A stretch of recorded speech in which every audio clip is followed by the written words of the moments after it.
नमस्कार। आकाशवाणी से समाचार संध्या के साथ मैं विशाल शर्मा।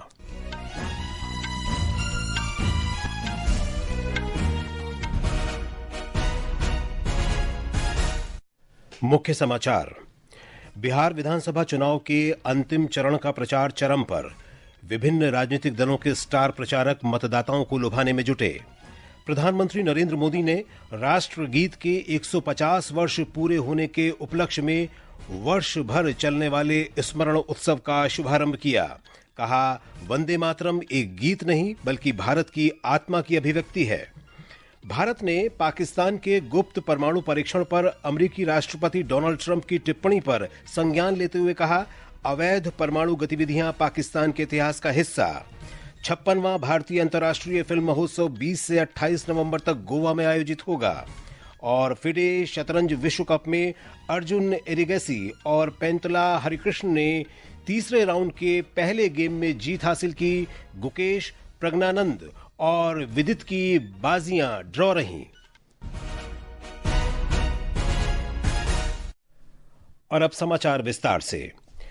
बिहार विधानसभा चुनाव के दूसरे और अंतिम चरण के लिए प्रचार चरम पर है। एनडीए और महागठबंधन के वरिष्ठ नेता, स्टार प्रचारक और अन्य दलों के नेता लगातार दौरे कर रहे हैं।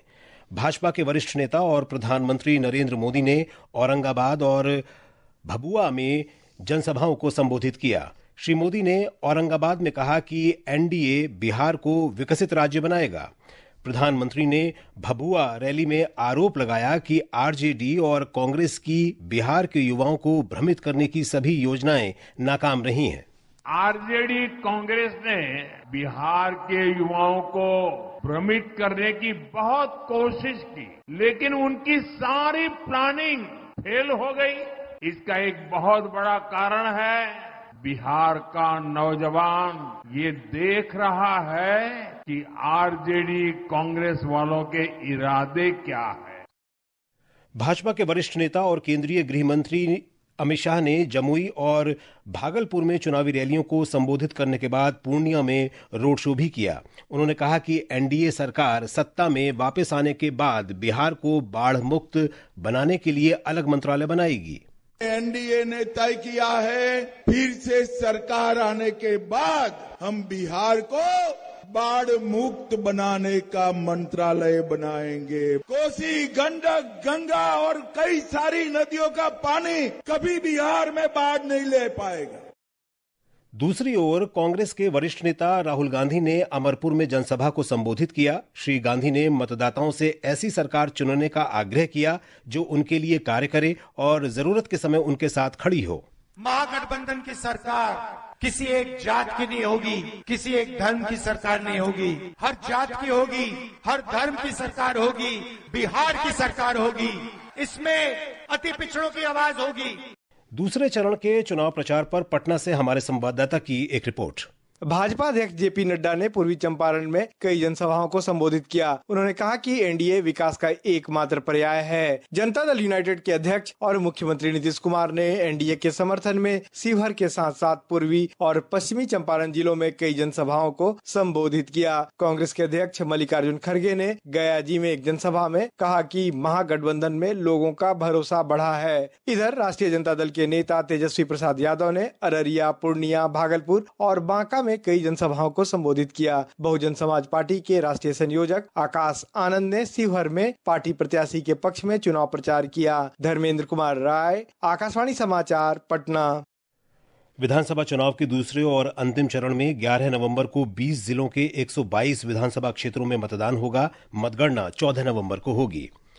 प्रधानमंत्री नरेंद्र मोदी आज शाम वाराणसी पहुंचे। वाराणसी के लोगों और पार्टी कार्यकर्ताओं ने प्रधानमंत्री का भव्य स्वागत किया। प्रधानमंत्री कल 4 नई वंदे भारत एक्सप्रेस रेलगाड़ियों को झंडी दिखाकर रवाना करेंगे। नई वंदे भारत एक्सप्रेस रेलगाड़ियां बनारस, खजुराहो, लखनऊ, सहारनपुर, फिरोजपुर, दिल्ली और एर्नाकुलम, बेंगलुरु रेल मार्गों पर चलेंगी। प्रधानमंत्री नरेंद्र मोदी ने कहा है कि राष्ट्रीय गीत वंदे मातरम सिर्फ एक गीत नहीं बल्कि भारत की आत्मा की अभिव्यक्ति है। प्रधानमंत्री ने राष्ट्रीय गीत वंदे मातरम के 150 वर्ष पूरे होने के उपलक्ष्य में आज नई दिल्ली में वर्षव्यापी स्मरण उत्सव का शुभारंभ किया। वंदे मातरम का मूल भाव है भारत मां भारती। भारत की शाश्वत संकल्पना, वो संकल्पना जिसने मानवता के प्रथम प्रहर से खुद को गढ़ना शुरू कर दिया। इस अवसर पर प्रधानमंत्री ने स्मारक डाक टिकट और सिक्का भी जारी किया। उन्होंने वंदे मातरम 150.in पोर्टल का भी शुभारंभ किया। केंद्रीय गृह मंत्री अमित शाह ने कहा है कि राष्ट्रीय गीत वंदे मातरम स्वतंत्रता का गीत, अदम्य संकल्प की भावना और देश की जागृति का मंत्र है। वंदे मातरम के 150 वर्ष के स्मरण उत्सव पर श्री शाह ने अपने ब्लॉग में लेख लिखा है। श्री शाह ने कहा कि वंदे मातरम केवल राष्ट्रीय गीत ही नहीं है, बल्कि देश के स्वाधीनता संघर्ष की आत्मा और सांस्कृतिक राष्ट्रवाद की प्रथम अभिव्यक्ति है। उधर महाराष्ट्र में राष्ट्रीय गीत वंदे मातरम की 150वीं वर्षगांठ के उपलक्ष्य में आज राज्य भर में अनेक कार्यक्रम आयोजित किए गए। मुंबई स्थित राज्य सचिवालय में आयोजित समारोह में मुख्यमंत्री देवेंद्र फडणवीस ने नागरिकों से विकास और विरासत के आदर्शों के प्रति स्वयं को पुनः समर्पित करने का आह्वान किया। वंदे मातरम की 150वीं वर्षगांठ का स्मरण उत्सव कार्यक्रम आज सिक्किम में गंगटोक के मनन केंद्र में आयोजित किया गया। इस कार्यक्रम में सिक्किम के राज्यपाल ओम प्रकाश माथुर मुख्य अतिथि के रूप में उपस्थित रहे। नई दिल्ली के आकाशवाणी भवन में आज राष्ट्रीय गीत वंदे मातरम की 150वीं वर्षगांठ पर कार्यक्रम आयोजित किया गया। ये समाचार आकाशवाणी से प्रसारित किए जा रहे हैं। ताजा समाचार जानने के लिए आप हमारे social media handle x@AIR News Hindi को फॉलो कर सकते हैं। समाचार संध्या में आपका फिर स्वागत है।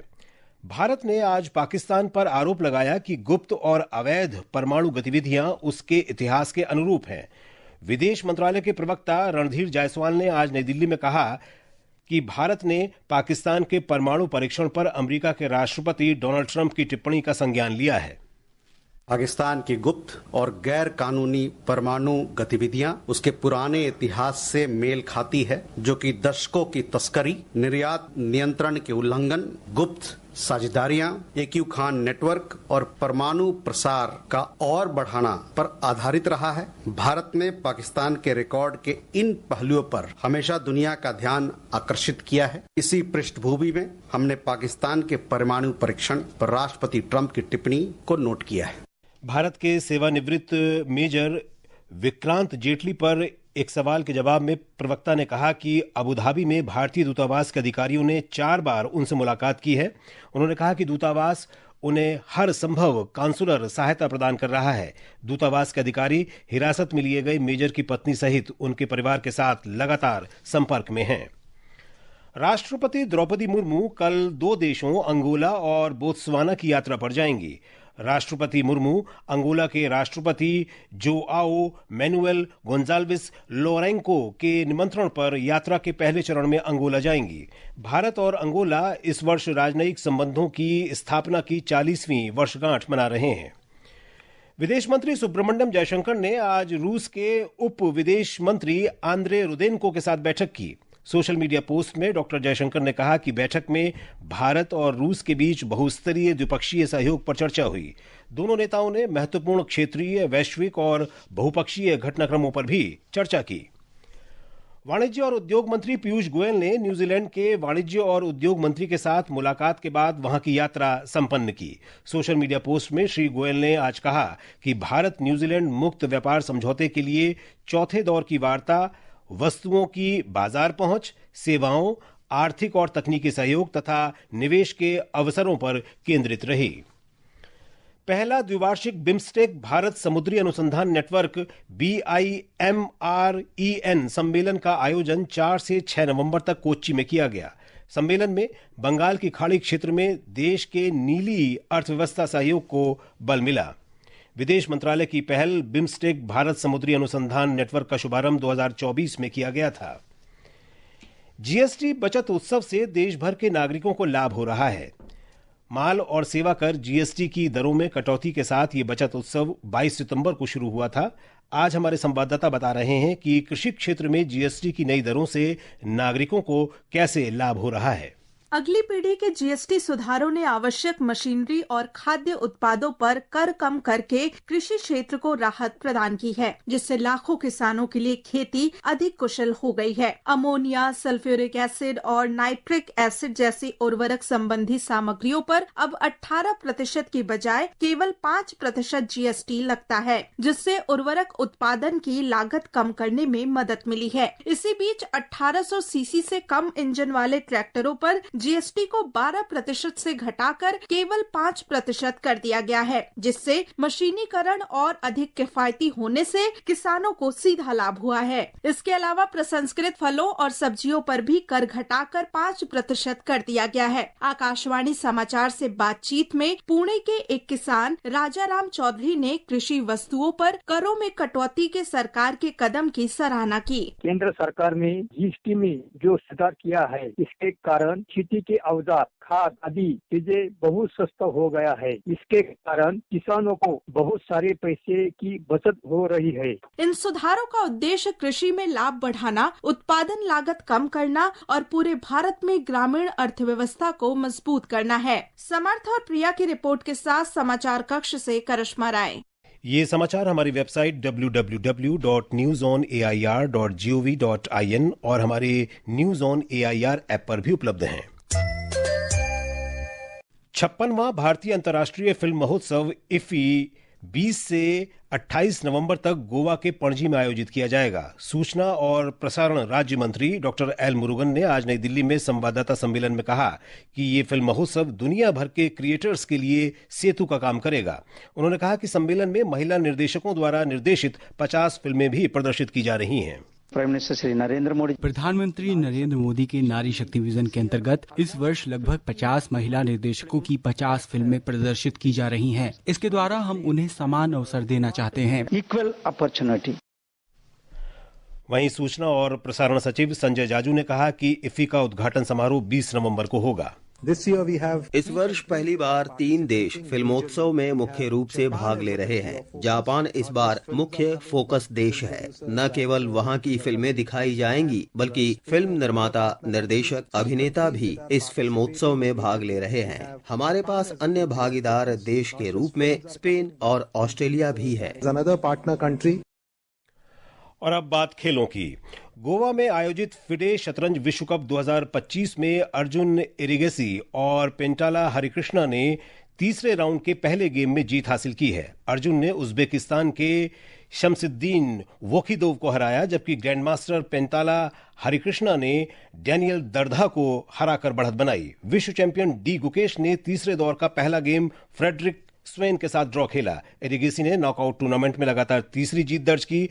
राउंड ऑफ 64 में आर प्रज्ञानंदा ने आर्मेनिया के रॉबर्ट होवहानिस्यान के साथ तीसरे दौर का पहला गेम ड्रॉ खेला, जबकि विदित गुजराती का मुकाबला सैम शंकलैंड के साथ ड्रॉ रहा। भगवान बुद्ध के पवित्र अवशेष कल भूटान भेजे जाएंगे। 11 दिन की प्रदर्शनी के दौरान ये जनता को दिखाए जाएंगे। ये पवित्र अवशेष नई दिल्ली राष्ट्रीय संग्रहालय में रखे हैं। सामाजिक न्याय और अधिकारिता मंत्री डॉक्टर वीरेंद्र कुमार इस अवसर पर भूटान जा रहे प्रतिनिधिमंडल का नेतृत्व करेंगे।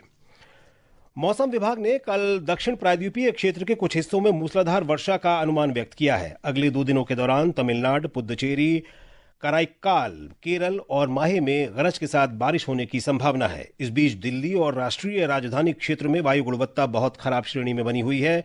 केंद्रीय प्रदूषण नियंत्रण बोर्ड के अनुसार क्षेत्र में औसत वायु गुणवत्ता सूचकांक आज शाम 8 बजे 335 दर्ज किया गया। और अब अंत में मुख्य समाचार एक बार फिर।